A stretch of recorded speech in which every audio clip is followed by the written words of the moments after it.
You will see some organizations go in more than 4 weeks. The sweet spot across industry is 2 weeks.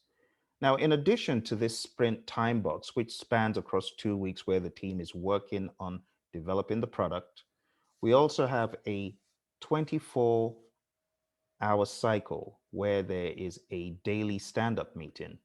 And the daily stand up meeting focuses on three questions being answered by the developers or the development team or the team, depending on what the question states.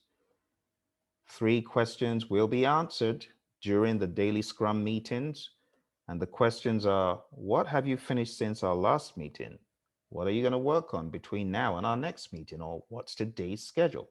And are there any roadblocks or maybe opportunities for accelerators?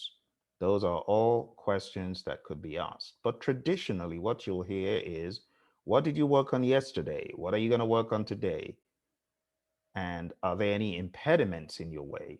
Note the word impediments, it's quite important for your exam. Moving on, the daily scrum, we should look at it as an inspection opportunity. This cycle continues for the duration of the 2 weeks or however long, 1 week, 4 weeks.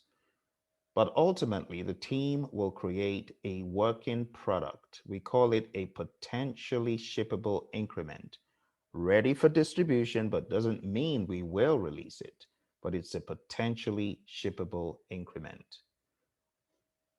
After the potentially shippable increment is produced, there should be a demo for the client of that PSI, potentially shippable increment. For that reason, there is something known as a sprint review meeting. The sprint review meeting takes place and we demo the product for the client. Last but not least, in the world of Scrum, we have a retrospective.